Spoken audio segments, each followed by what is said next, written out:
الله من الشيطان الرجيم بسم الله الرحمن الرحيم وبه نستعين وهو خير المعين صلى الله على سيدنا محمد وآله الطاهرين.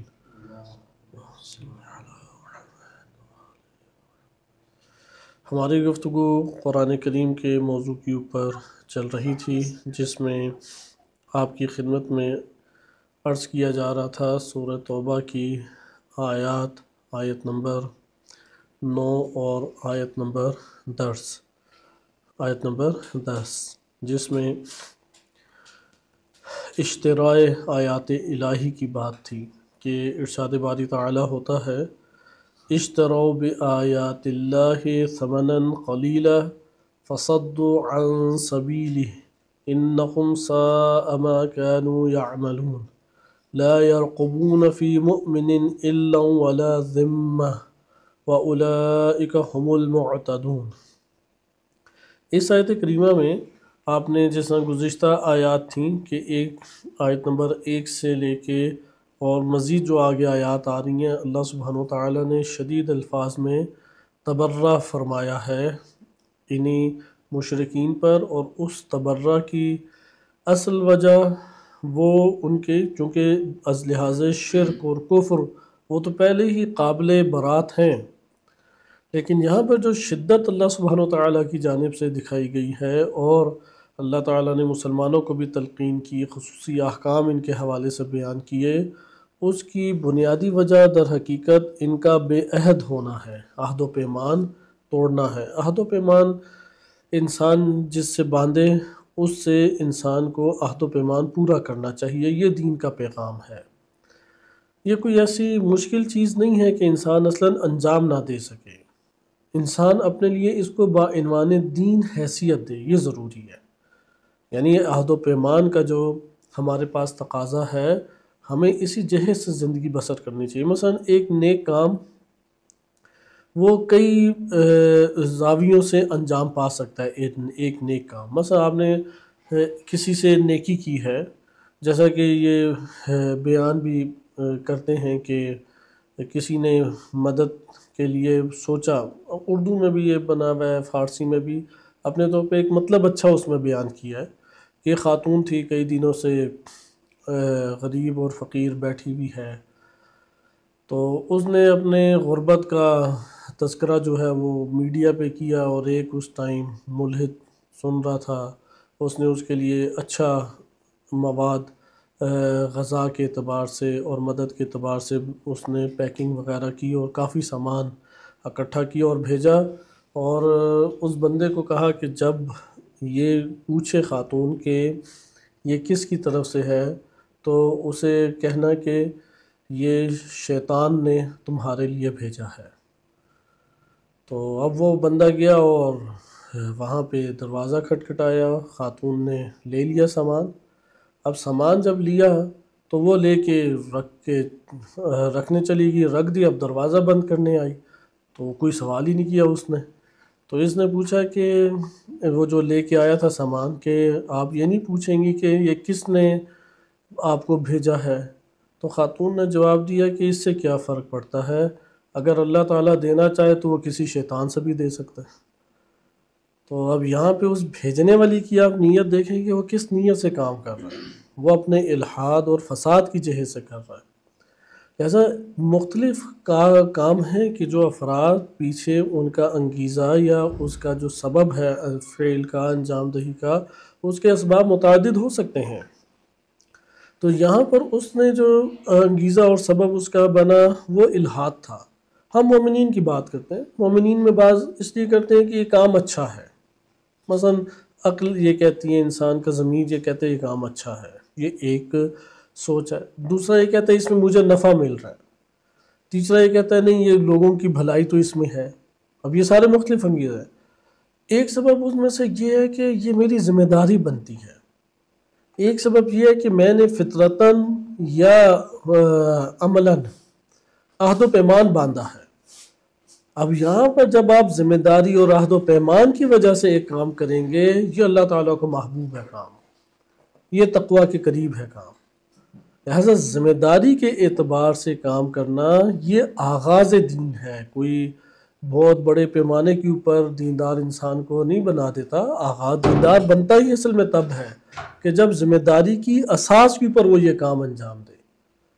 اس کے بعد پھر آگے مراحل ہیں، فقط اللہ کے لیے انجام دے، فقط اللہ تعالیٰ سے گفتگو کرے اور خداوند متعال کی محبت میں، اللہ سبحانہ وتعالیٰ کی اطاعت میں وہ کاموں کو انجام دے۔ لہٰذا اول ذمہ داری اور عہد و پیمان، عہد و پیمان ہے تو ذمہ دار ہے وہ، ذمہ کہتی اس چیز کو ہے کہ ذمہ ضم سے ہے، ضم یعنی قبیح یا جس کے اوپر مذمت کے قابل، مذمت کو کہتے ہیں ضم۔ اس کے مطلب مد مقابل آتا ہے مدح، جیسا کہ ہم سابقہ دروس میں پڑھ چکے ہیں۔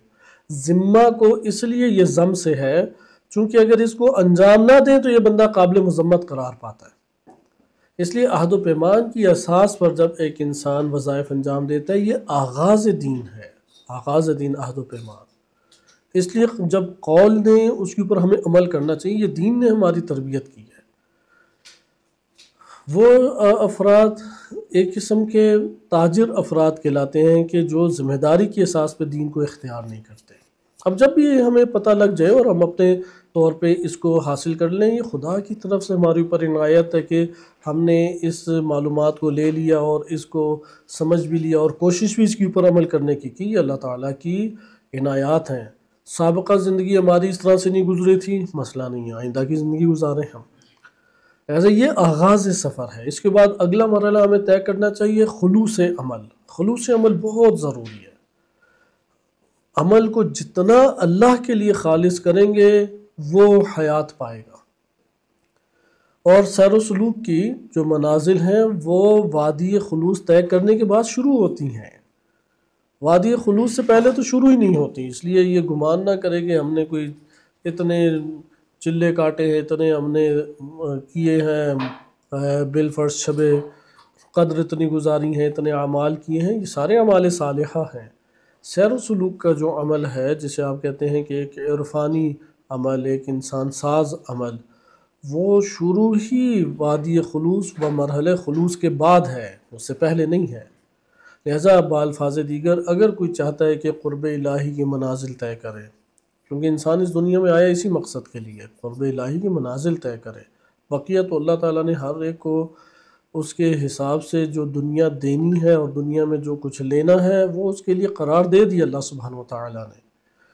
بعض بلا شک و شبہ وسعت اور قلت کے اعتبار سے ہمارے اعمال اور ہماری تدبیر وہ گہرا اثر رکھتی ہے، لیکن خداوند متعال نے بعض مصیبتوں سے آزمانا ہی آزمانا ہے اور ہمارا کام اس میں صبر و شکر ہے۔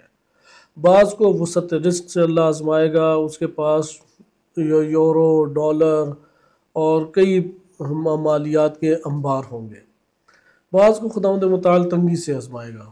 ابھی بھی کچھ عرصہ پہلے ایک واقعہ یہاں پہ انجام پایا، چونکہ طلاب بھی اس طور پہ آج کے دور میں واضح تقسیم ہو گئے ہیں، کچھ اپنے گھریلو مسائل بعض کو مجبور کرتے ہیں اور بعض اپنے طور پہ خود یہ انگیزہ رکھتے ہیں کہ مال کمائے، چونکہ علم کی دنیا میں علم کمانے والا اگر مال کمانے کے لیے نکل جائے تو علم کی دنیا ترک ہوتی چلی جاتی ہے۔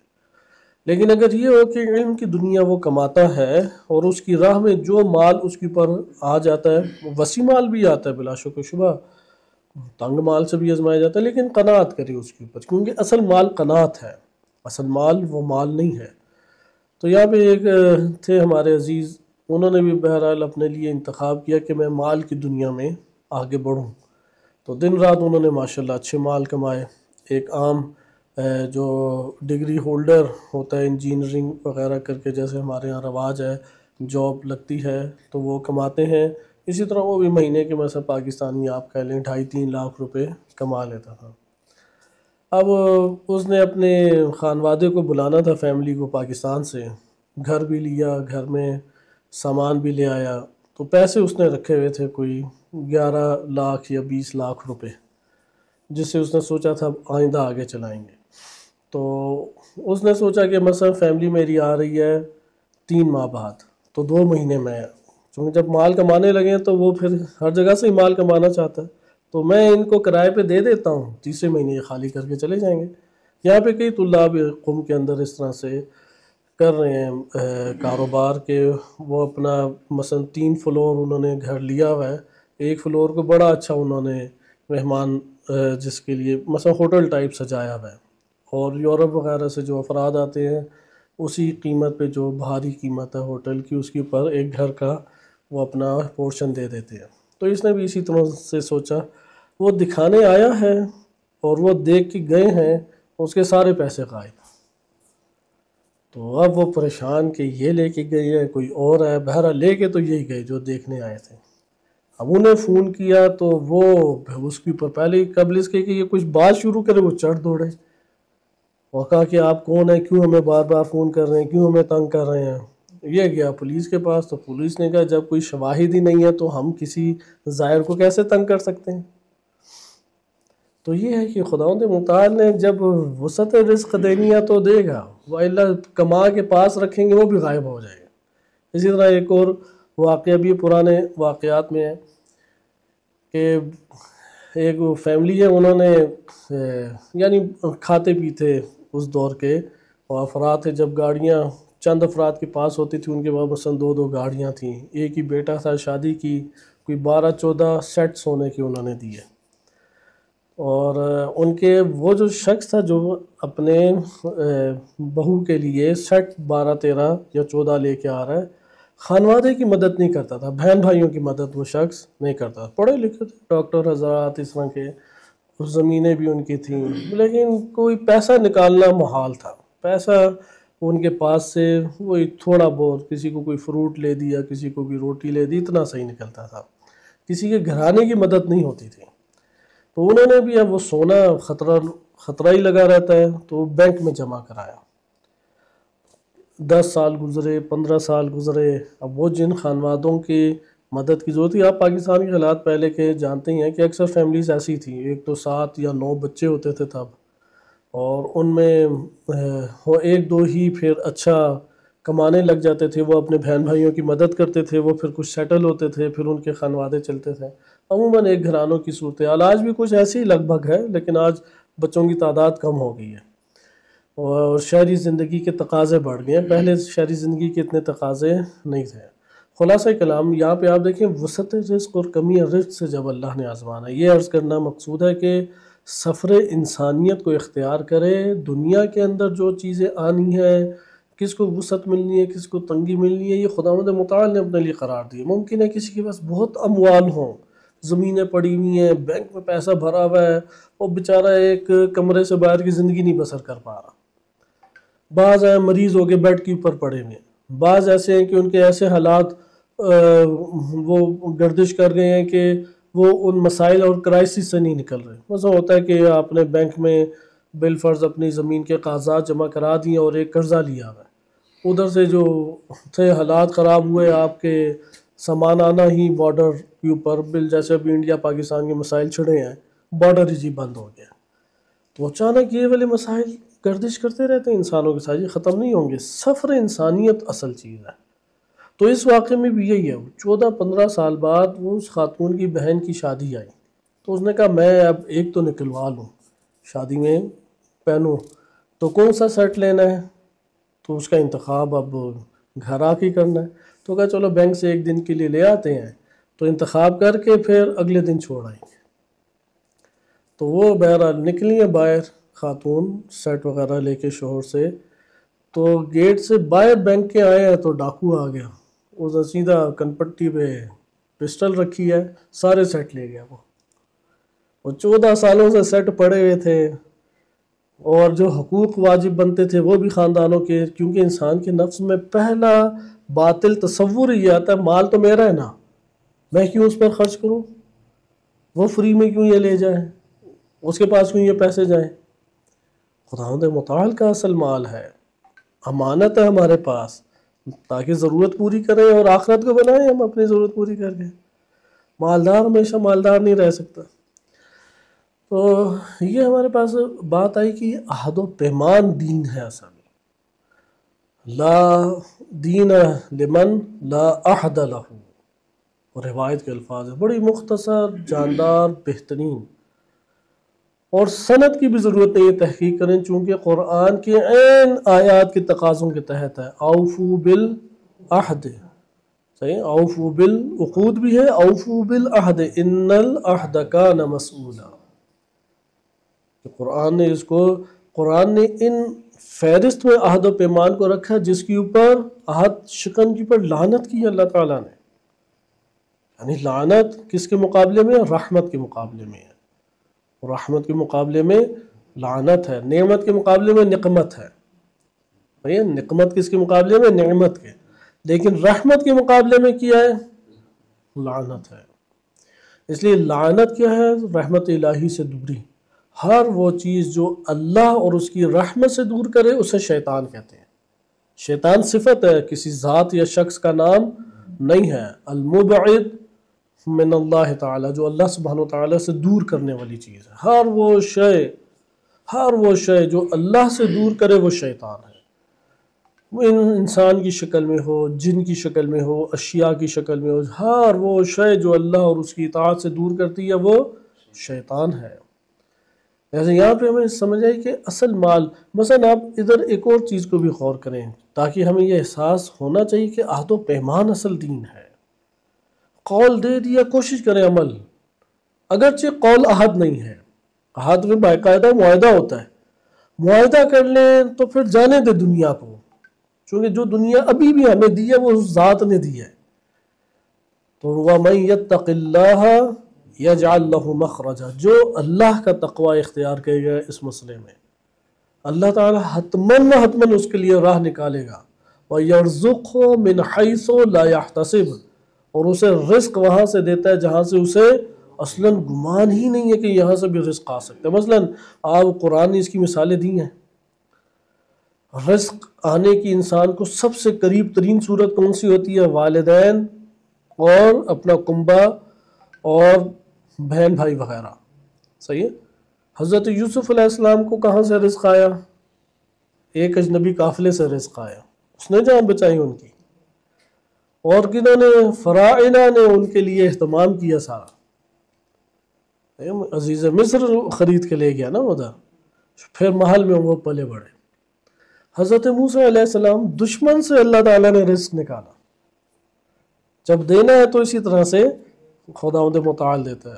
جیسا کہ ایک ہمارے بڑے قریبی دوست ہیں، یہ تو کچھ مدت پرانا، آگے 10 سال، وہ ایران تشریف لائے تو ان کے بڑا مسئلہ تھا، ایک تو ٹھنڈ بہت ہوتی تھی، موٹر سائیکل پہ جاتے تھے پورا خانوادہ ان کا، یعنی بیگم بھی ان کی پڑھتی تھیں اور خود بھی پڑھتے تھے، تو صبح سویرے فجر کے بعد نکلتے تھے، اور ایک چھوٹا بچہ تھا، تو بڑا پریشان ہوتے تھے کہ ہوا ہمیں لگتی ہے لیکن اتنے فاصلے پہ رہتے تھے، موٹر سائیکل کے علاوہ چارہ نہیں ہے، اور اس ٹائم کوئی گاڑی بھی نہیں ملتی تھی، تو 1 سال 2 سال تو تھک گئے اس ٹھنڈ اور مشکل کا مقابلہ کر کر کے، اور بچی کے حوالے سے پریشان رہتی تھی، اسے زکام لگا رہتا ہے، وہ ٹھنڈ کھا کھا کے جتنا بھی لپیٹیں، تو مشہد میں رہتے تھے تو ان کی مشکلات اس حوالے سے زیادہ تھی۔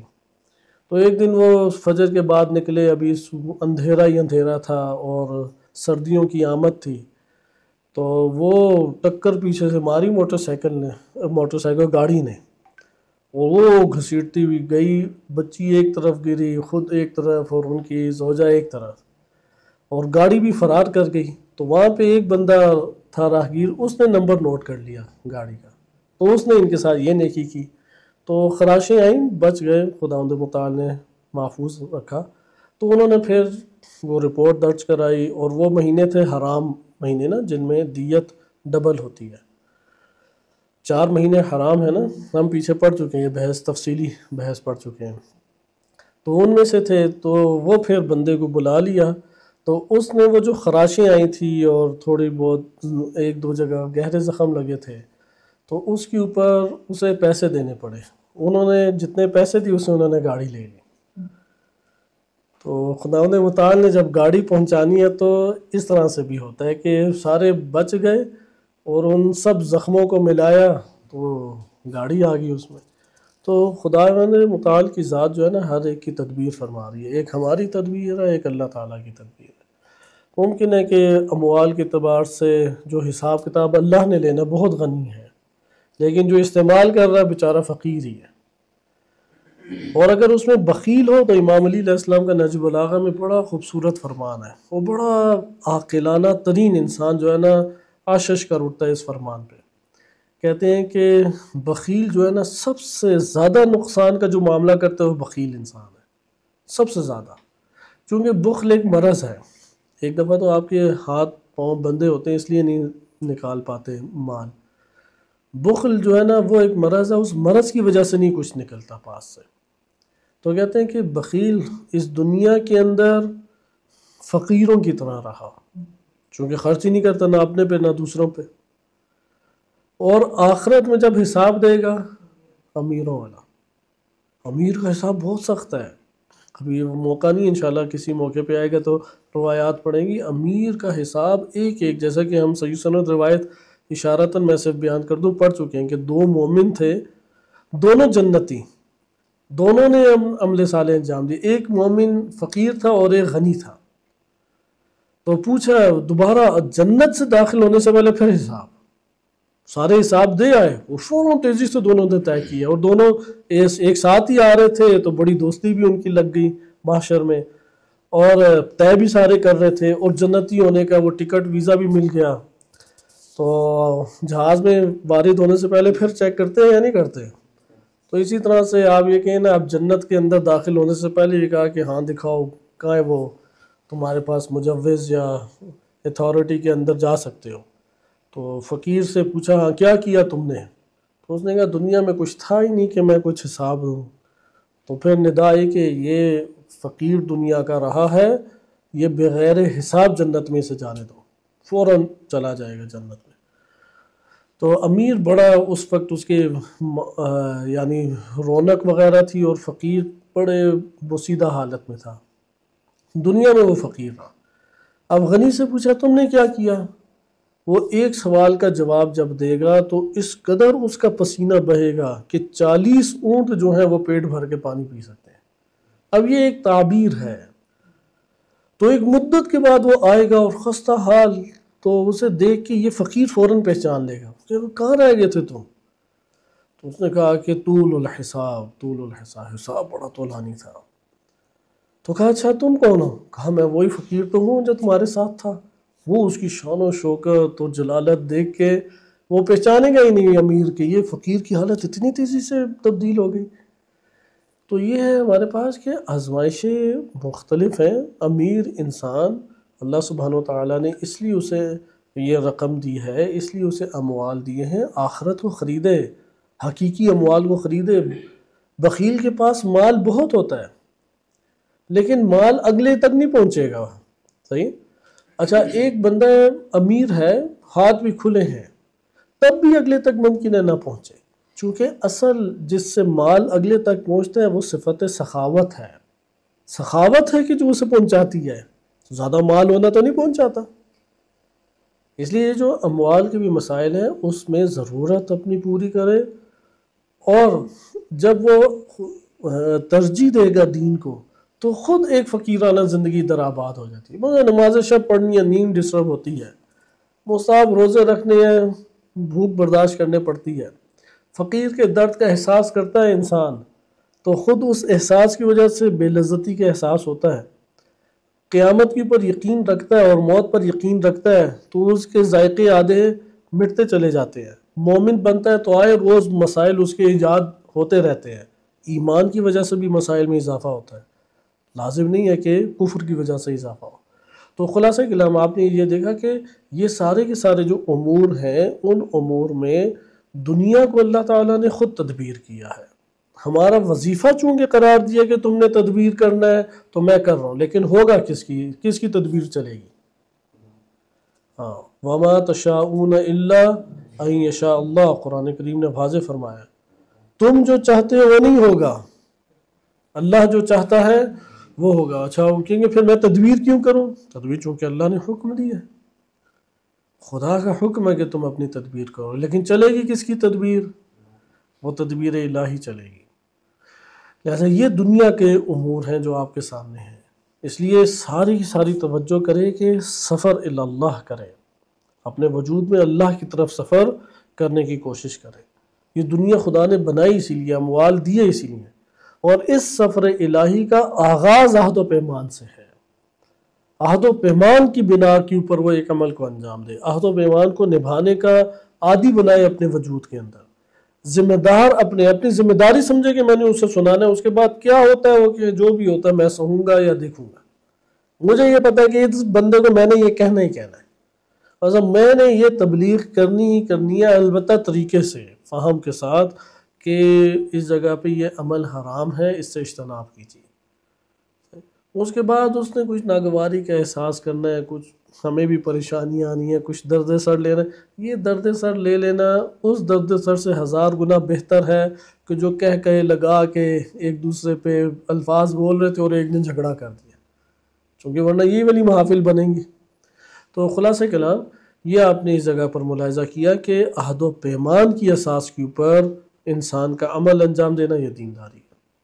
اس کے بعد دوسری راہ خلوص کو اختیار کریں، وہ بھی ہمارا موضوع نہیں ہے، موضوع سے باہر چلے جائیں گے، لیکن صرف یہ اشارہ کیا جائے کہ جو اساتذہ گرامی بھی بیان کرتے ہیں کہ انسان کے سفر اللہ میں پہلی وادی خلوص ہے۔ یہ وادی کراس کرے گا تو اگلی وادی شروع ہوگی، اور پھر اس وادی کے لیے اعمال ہے۔ وادی خلوص بھی تب ہی ہے کہ جب 40 روز کا عہد و پیمان باندھے اللہ تعالیٰ سے، بس میں 40 روز فقط اللہ کے لیے صدقہ دوں گا، ہر روز صدقہ دینا ہے۔ ہاں، صدقے میں مقدار کو ضرور رکھیں، چونکہ اللہ سبحانہ وتعالی انسان کی نیتوں سے واقف ہے۔ اگر کوئی مثلا بالفرض 5 لاکھ روپے کما رہا ہے، حد اقل 50,000 روپے تو دے، وہ 1000 روپیہ ایک سائڈ پہ کر کے یا 2000 روپے ایک سائڈ پہ کر کے کوئی سرخرو نہیں ہو جائے گا بہت زیادہ، وہ پکڑا ہوا ہے، جکڑا ہوا ہے اس کے نفس کے اندر۔ ہاں، اگر کسی میں اتنی ہمت نہیں ہے، چونکہ 50 کا عدد اس کو تھوڑا سا تو چھیڑتا ہی اندر، تو ٹھیک ہے، پھر آغاز کرے 1000 روپیہ دے کے، لیکن 100 روپے پہ قطن نہ آئے۔ 100 روپیہ 10,000 روپیہ جو کما رہا ہے وہ بیچارہ 100 روپیہ دے گا۔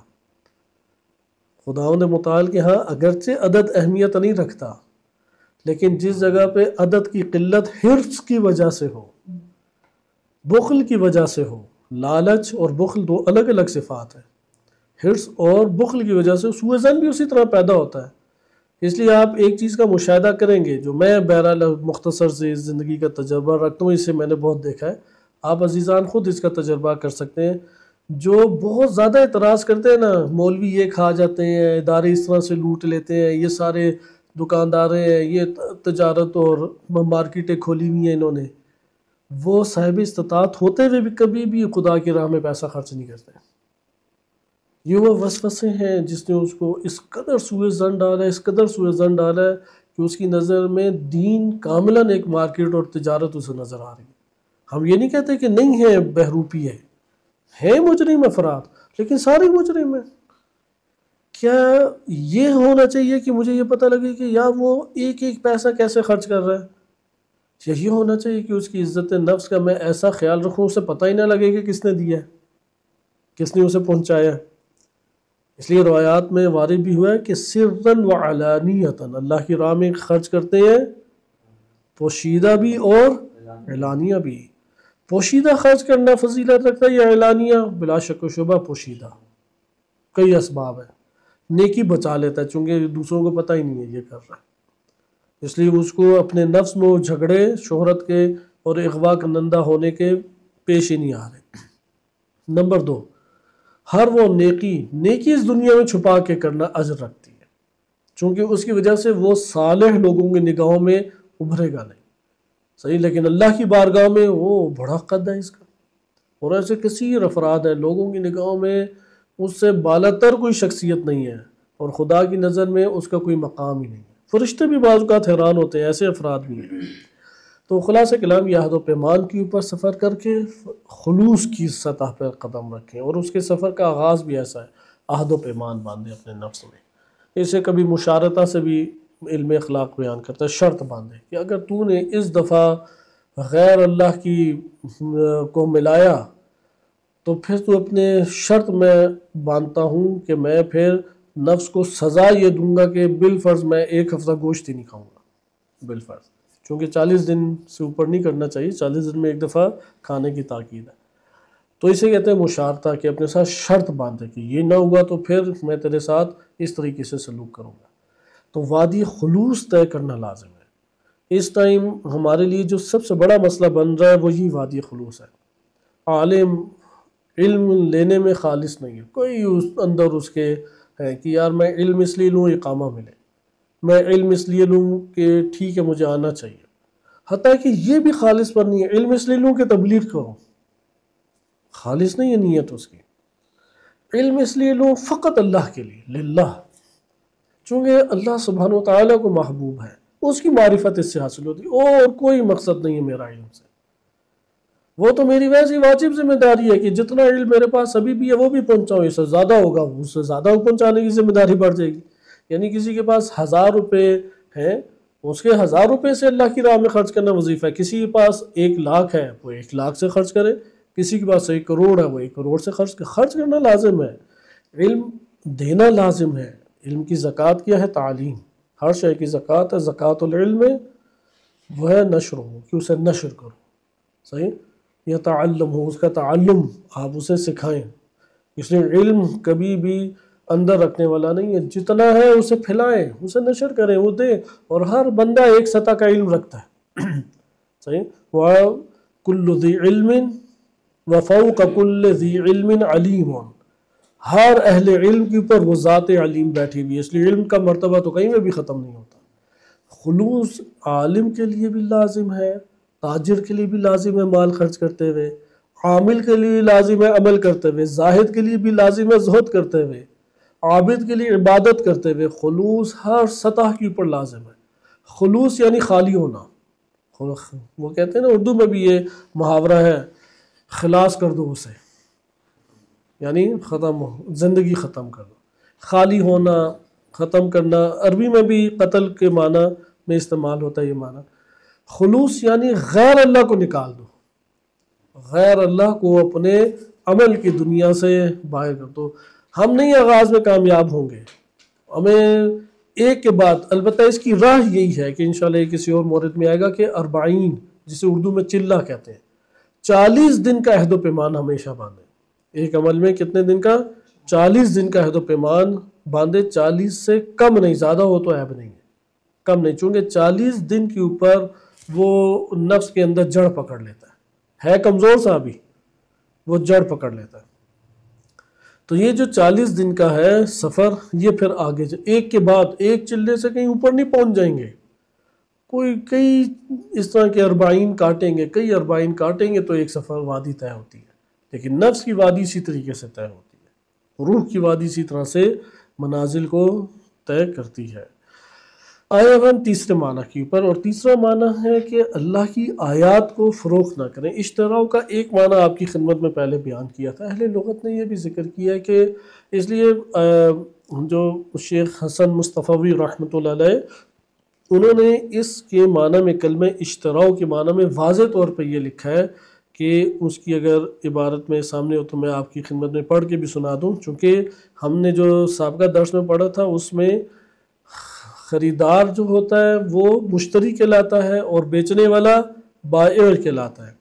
شراء کہتے ہیں خریدنے کو اور بیع کہتے ہیں فروخت کرنے کو، لیکن ادھر ہم کہتے ہیں اشتراء بآیات اللہ، اس نے اللہ کی آیات کو کیا کیا؟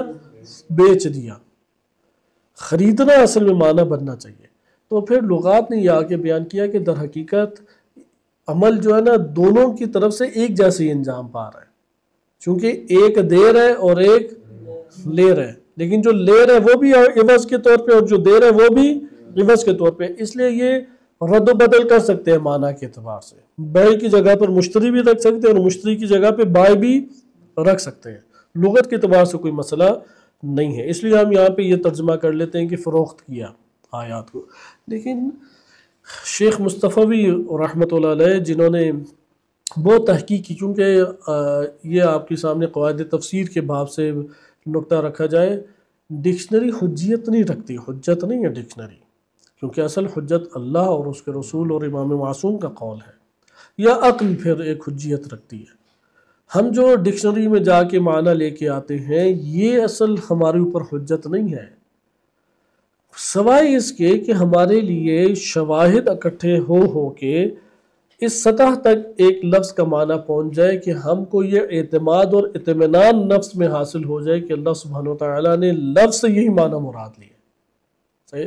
اب یہ علماء ہی تحقیق کر سکتے ہیں، ایک عام بندے کو بھی یہ فرصت موجود ہے، اردو میں ترجمہ ہو چکی ہیں، لیکن قول لغوی اپنے طور پہ حجت نہیں ہے. ہم نے قول لغوی کو قرائن کی صورت میں جمع کرنا ہے، اور جمع کر کے پھر اس معنی تک رسائی حاصل کرنی ہے جس کے اوپر مجھے اطمینان ان قرائن اور شواہد کی بنیاد پر ہو رہا ہے کہ اللہ سبحانہ و تعالیٰ نے یہ لفظ بول کے یہی معنی مراد لیا ہے. اس کو کہتے ہیں کہ معنی قرآنی. لہٰذا ادھر شیخ مصطفی رحمۃ اللہ علیہ نے تحقیق کتاب میں بھی یہی روش اختیار کی. اس لیے وہ کہتے ہیں کہ کلمہ شرع جو ہے نا، وہ ایک شے کو حاصل کرنا ہے اور ایک امر کے جاری کرنے کے بعد اسے لے لینا ہے. ایک امر کو جاری کرنے کے بعد اس کو لے لینا کیا کہلاتا ہے؟ شرع کہلاتا ہے. لہٰذا جب گاہک دکاندار وہ جاری کرتا ہے دینے کے اعتبار سے، تو جو گاہک ہے وہ اس کو وہ بھی ایک چیز کو جاری کرتا ہے اپنی طرف سے لینے کے اعتبار سے. بس دکاندار بھی ایک امر کو جاری کر رہا ہے، اور وہ کیوں جاری کر رہا ہے؟ تاکہ وہ اس جریان کے نتیجے میں ایک چیز اس سے لے لے. صحیح ہے. اور یہ جو گاہک ہے یہ بھی ایک چیز کو جاری کر رہا ہے. یہ کیوں جاری کر رہا ہے؟ تاکہ اس کو جاری کر کے یہ اس سے ایک شے کو حاصل کر لے. اس لیے ہر دو کے اوپر بائع اور مشتری لفظ بولا جا سکتا ہے.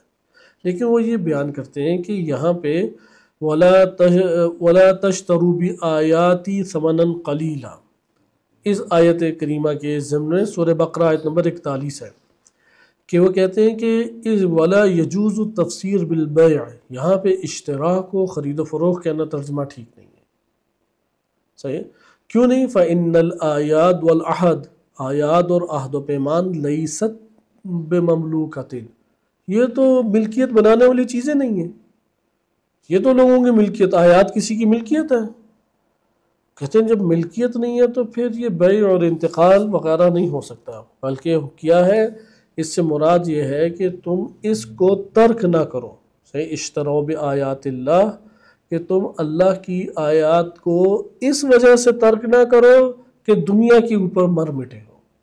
یعنی دنیا کی مشغولیت اور دنیا کے تقاضے پورے کرنے کی وجہ سے تم اس چیز کو ترک، آیات الہی کو ترک نہ کر دو.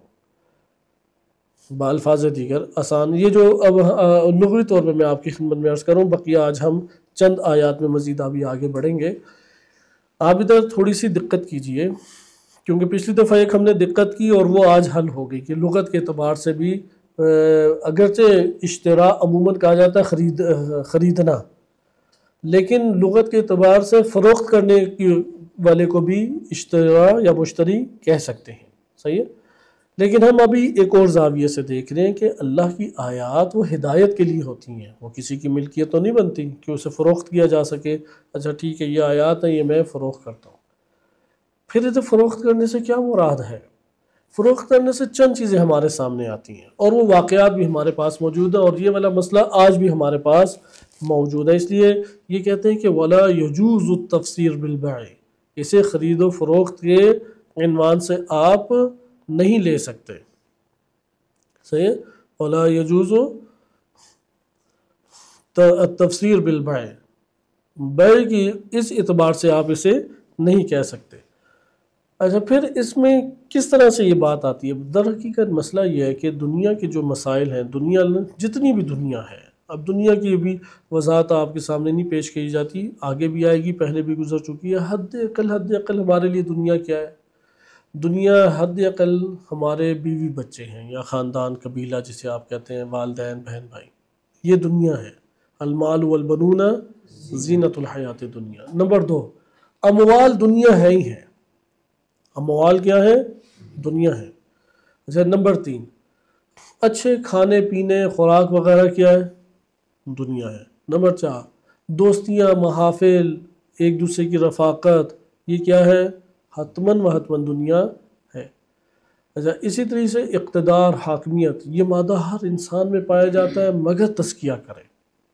یہ ذہن نشین رکھ لیں کہ بہت سارے ایسے افراد ہیں جو بہت سارے پہلوؤں سے نیک ہیں، اس میں مار کھا گئے. صحیح ہے؟ حاکمیت جو ہے نا وہ انسان کے وجود سے آرام سے نہیں جاتی. یہ بھی کیا ہے؟ دنیا ہے. اور کیا ہمارے پاس ہے؟ محافل وغیرہ، چونکہ دوستیوں کا مطلب ہی محافل ہوتا ہے. بہت ہمارے پاس اور ہوا تو صحت اور سلامتی ہے، وسیع گھر ہے. وسیع گھر کا اموال میں آ جاتا ہے. یہ بس کل دنیا 5-6 چیزیں ہی ہو جاتی ہیں. صحیح ہے؟ یہ دنیا جو اللہ نے عطا کی ہے یہ ہے متاع. یہ کیا ہے؟ متاع. متاع کہتے ہیں کہ وہ عارضی اموال کہ جو اس لیے دیے گئے ہیں تاکہ تم اس سے اپنی ضرورت پوری کرو اور لذت حاصل کرو. صحیح ہے؟ اپنی ضرورت پوری کرو، سکون حاصل کرو یا لذت حاصل کرو. اس کو اس وجہ سے کیا کہا جاتا ہے؟ متاع کہا جاتا ہے. اچھا، دنیا کیا ہے؟ متاع حیات دنیا کو کیا قرار دیا گیا ہے؟ متاع. متاع کا جو کلمہ ہے وہ ہمارے پاس متعدد آیات میں آیا ہے، اور متعہ بھی اسی سے ہے. متعہ کو متاع کیوں کہتے ہیں؟ چونکہ وہ قلیل مدت ایک استفادے کی چیز ہے. زیادہ مدت استفادے کے لیے نہیں ہے، قلیل مدت استفادے کی چیز ہے. بس آپ نے اس جگہ پر ملاحظہ کیا کہ یہاں پر بیچنے سے مراد کیا ہے؟ ثمناً قلیلا، کہ اللہ کی آیات ہیں، وہ ہدایت کے لیے آئیں، وہ رہنمائی کے لیے آئیں انسان کے پاس. اور اس کے بعد اگلا مرحلہ کیا طے ہوا کہ اب دنیا کو بھی ہم نے حاصل کرنا ہے یا استعمال کرنا ہے. دنیا میں نے بتایا 5-6 چیزیں ہیں، پہلے بھی آیات آپ کے پاس گزر چکی ہیں. اموال ہیں، اولاد ہیں، بیوی بچے، خاندان، بہن بھائی، صحت اور گھر بار، کاروبار جس سے پیسہ آ رہا ہے، یہ سارا کا سارا زینت ظاہری یہ دنیا کہلاتی ہے. دنیا کو اللہ تعالیٰ کیا قرار دے رہا ہے؟ خداوند متعال نے کثیر آیات میں ہمارے سامنے. اس لیے متاع کا مطلب کیا ہے؟ وہ منفعت جس کی مدت معین ہے. نکاح متاع کو بھی متاع اسی لیے کہتے ہیں، وہ نکاح جس کی مدت معین ہے، یا وہ چیز کہ جو تیزی سے زوال کی طرف آ جاتی ہے. صحیح ہے؟ اس کی لذت بھی جلدی حاصل ہوتی ہے. کیا ہے؟ لذت جلدی حاصل ہوتی ہے اور چلی جاتی ہے. اسی لیے متاع اور منفعت میں یہی فرق ہے. منفعت طولانی بھی ہو سکتی ہے، لیکن متاع جب بھی متاع ہوگی تو اس کی خصوصیت کی ہے تتعجل بہ اللذہ، لذت اس سے بہت جلدی آتی ہے. یہ وہ منفعت ہے جس سے لذت جلد حاصل ہوتی ہے. دنیا کی پوری زندگی کیا قرار دی گئی ہے؟ پوری کی پوری زندگی وہ متاع الحیات ہے. حضرت آدم علیہ السلام کو زمین پہ بھیجا کیا گیا؟ متاع الی حین، ایک وقت کے لیے یہ متاع ہے. یعنی آپ اسٹیشن کے اوپر رکے ہیں، وہاں پہ اب جو سیٹیں وغیرہ ہیں، اے سی لگے ہوئے ہیں، یہ متاع ہے. اس کے بعد جب اعلان ہوگا کہ آ گئی یہ سواری، متاع ساری چلی گئی، پتہ لگا کہ گرمی میں جا رہے ہیں آپ. اسی طرح سے یہ پوری زندگی ہماری متاع ہے، پوری زندگی. اس لیے قرآن کی آیات آپ دیکھیں کہ جس میں خداوند متعال بیان فرماتا ہے کہ اس دنیا کا کل نفس ذائقۃ الموت، سورہ آل عمران آیت نمبر 185. اس کے آخر میں کیا ہے؟ وَمَا الْحَيَاةُ الدُّنْيَا إِلَّا مَتَاعُ الْغُرُورِ. غرور کہتے ہیں جو فریب میں لانے والی، فریب کار ایک متاع ہے. حیات دنیا بس یہی ہے. یعنی ابھی آپ خود سوچیں بھی، دنیا جب صحت ملتی ہے اس طرح لگتا ہے کہ کبھی نہیں جائے گی، مال ملتا ہے اس طرح لگتا ہے کہ ہاتھ سے نہیں جانے والا. یہ فریب ہے. دنیا جب بھی ملے گی نفس کو یہ احساس دلاتی ہے نہیں جائے گی. بچہ ہے کبھی نہیں جائے گا ہاتھ سے، زوجہ ہے کبھی نہیں جائے گی، صحت ہے کبھی نہیں جائے گی. دنیا جب بھی نفس سے تعلق پیدا کرتی ہے تو یہ احساس دلاتی ہے میں دائمی ہوں، لیکن ہے کیا؟ فانی ہے، عارضی ہے. یہ ہے اس کا غرور، اس کا یہ ہے.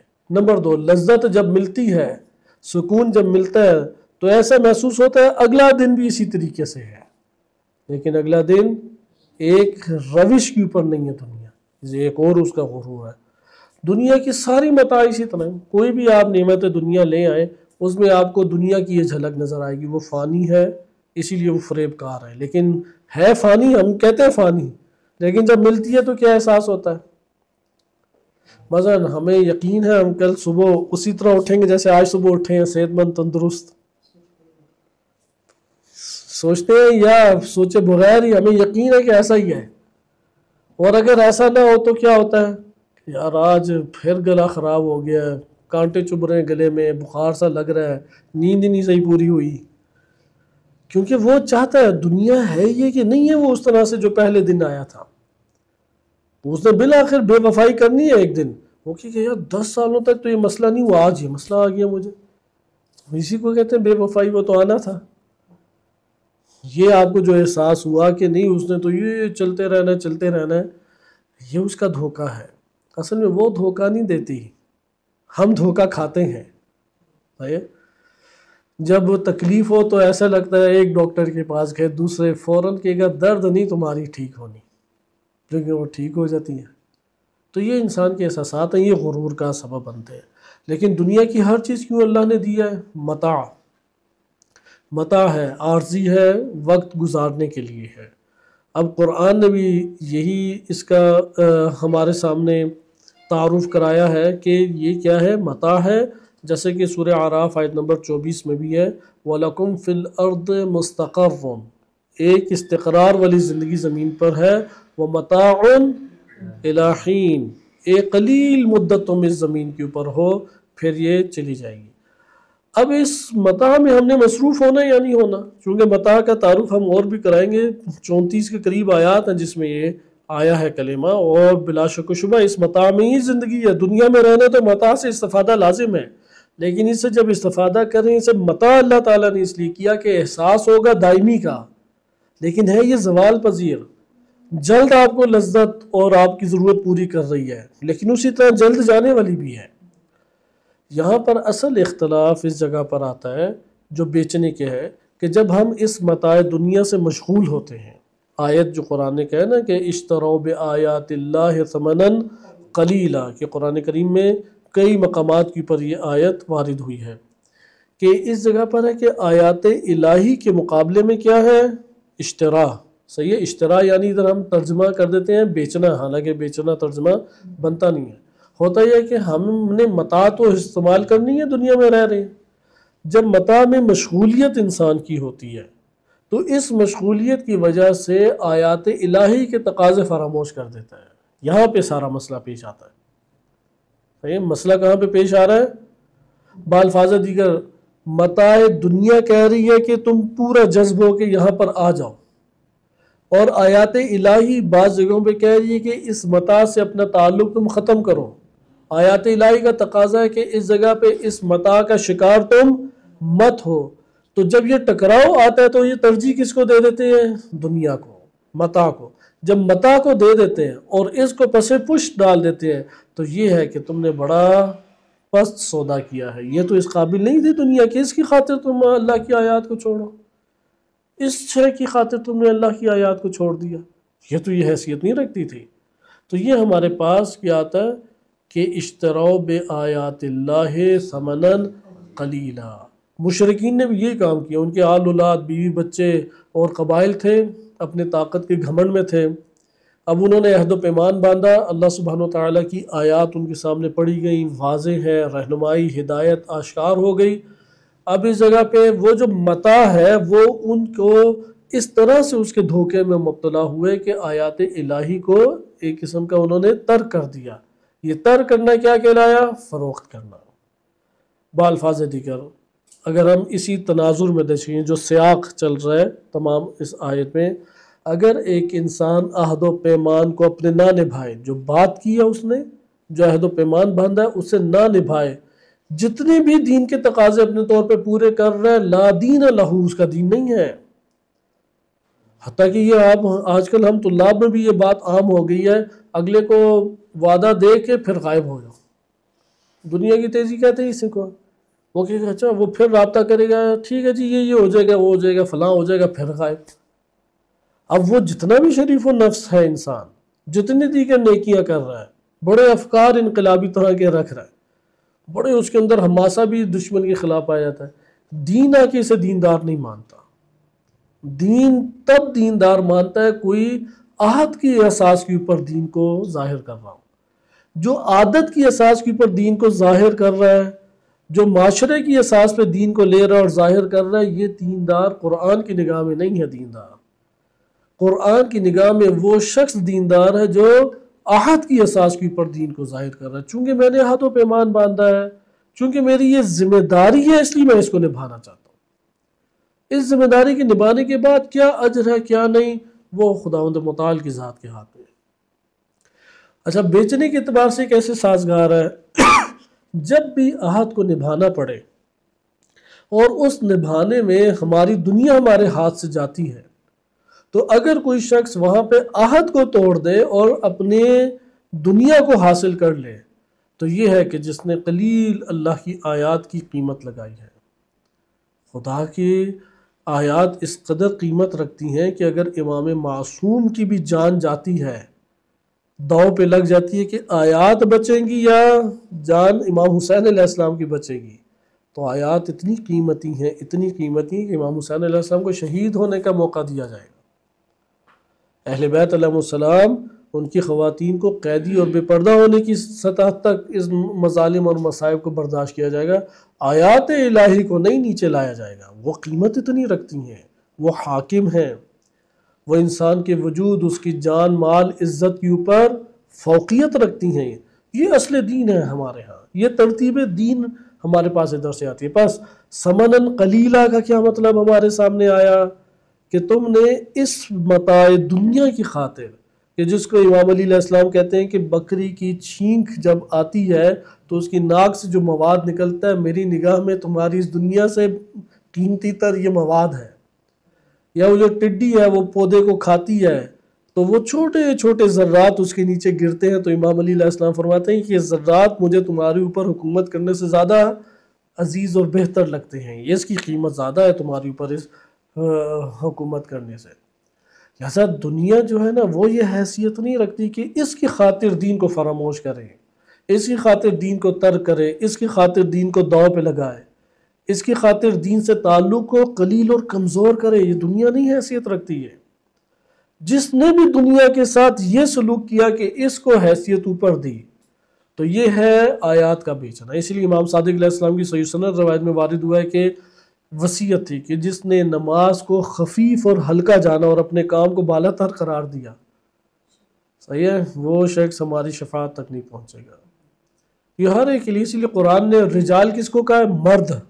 من المؤمنین رجال عاہدوا ما صدقوا ما عاہدوا اللہ علیہ، جو عہد و پیمان کو سچ کر دکھاتے ہیں، سب سے شجاع افراد ہیں. دوسرے کون ہیں افراد؟ کہ جنہوں نے لا تلہیہم تجارت ولا بیع عن ذکر اللہ واقامت الصلاة وایتاء الزکاة. مرد اللہ تعالیٰ نے کہا ہے کہ جو تجارت کرتے ہیں تو تجارت حائل نہیں ہوتی. واقعاً وہ مرد ہے، واقعاً. یہ ہمیں بعض اوقات ایسا موقع ملا بھی ہے کہ وہ گھر یا جگہ تبدیل ہوتی ہے تو دیکھنے کے لیے مختلف جگہوں پہ جانا پڑتا ہے. تو جب وہ مشغولیت بنتی ہے تو نماز داؤ پہ لگ جاتی ہے. تو وہاں پر نماز کا وہ تب پتہ لگتا ہے کہ نماز جو اول وقت پڑھتا ہے کتنا بڑا جہاد کر رہا ہے. ایسے افراد تجارت کی دنیا میں کہ وہ حائل ہی نہیں ہوتی. لا تلہیہم تجارت ولا بیع، نہ تجارت نہ خرید و فروخت ان کو متاثر کرتی ہے، مشغول کرتی ہے اللہ تعالیٰ کی بجائے دنیا کے ساتھ. اور ایسے واقعات بھی ہیں. شیخوں میں سے ایک نیک شیخ تھے، اگرچہ کم ہوتے ہیں لیکن ہے الحمدللہ. ان کے پاس بہت بھاری اموال تھے، یعنی ہمارے اعداد و شمار میں کئی کروڑ کربلا لے کے جا رہے تھے. تو گاڑی میں انہوں نے مسافر بیگ میں رکھے تھے. اب کسی کو نہیں پتا کہ اس کے اندر کیا ہے. تو ان کے ساتھ مولانا تھے، وہ قریبی دوست ہیں ہمارے، انہوں نے اپنا واقعہ خود سنایا. کہتے ہیں وہ جیسے ہوٹل کے سامنے رکی، اذان ہوگی، حرم سے آواز آ رہی تھی. تو انہوں نے ٹیکسی والے کو کہا میں آ کے پیسے دوں گا، تمہارے انتظار کے اوپر پیسے دوں گا. تو فوراً چلے گئے. کہتے ہیں میں اب ادھر کھڑا ہوں کہ ادھر رکوں جاؤں. تو وہ اس بندے خدا کو دیکھ کے میں نے کہا کہ جانا ہی چاہیے جب وہ پیسہ جس کا ہے وہ چھوڑ رہا ہے اتنے بیگ. تو میں اس پہ ڈر رہا تھا کہ کم سے کم ہوٹل میں اندر بکنگ ہوئی ہوئی ہے، کمرے تک چھوڑ آئے ہم. لیکن وہ اس کی نظر میں پیسہ یہ قیمت ہی نہیں رکھتا. اس نے اتنی ریاضت اپنے نفس میں کی، وہ سارا کا سارا پیسہ چھوڑ کے اول وقت نماز پڑھنے کے لیے گیا. کہتے میں جب ان کے ساتھ گیا ہوں تو میں نے کہا کہ وہ بیگ جو ہے، تو اس نے کہا کہ خدا اس مال کی حفاظت کرے گا، میرا وظیفہ نماز ہے. تو اطمینان سے نماز پڑھی اور وہ مختصر زیارت کی، واپس آئے، الحمدللہ مال محفوظ تھا. اب وہ کاروباری بندہ ہے، اس کی تو زندگی میں آدھی چیز تھی، یہ اس بندے کی نگاہ میں تو آدھی تھی نہیں، وہ پتہ نہیں کتنی اموال اس طرح سے رکھ کے گیا ہوگا، دوسروں کے علم میں نہیں ہوتا وہ چیزیں کہ بیگ میں کیا، وہ کھول کے دیکھ لے تو ٹیکسی والا ہی بھگا کے لے جاتا۔ تو بہرحال خلاصہ کلام کہ دنیا ہیچ ہونی چاہیے، آیات الہی کے مقابلے میں دنیا ہیچ ہو، کم تر اسے کرنا ہمارے لیے لازم ہے۔ بقیہ انشاءاللہ آیات اس حوالے سے آئے گی۔ یہ جو آیات کا تناظر ہے اس میں یہ یاد رکھیں، ثمناً قلیلہ یہاں پر عہد و پیمان کے سیاق میں آیا ہے۔ جو عہد و پیمان کو پورا نہیں کرتا اس نے اللہ تعالیٰ کی آیات کو فروخت کیا ہے، اور جو کسی بھی قسم کے نہ قبائلی، نہ خاندانی، نہ ملی، نہ دوست احباب کسی بھی ضابطے کو دشمنی کرنے میں خاطر میں نہیں لاتا اور عہد و پیمان نہیں نبھاتا، یہ اللہ کی آیات کو فروخت کرنا ہے۔ بقیہ انشاءاللہ اگلے درس میں پڑھیں گے۔ صلی اللہ علیہ سیدنا محمد وآلہ الطاہرین۔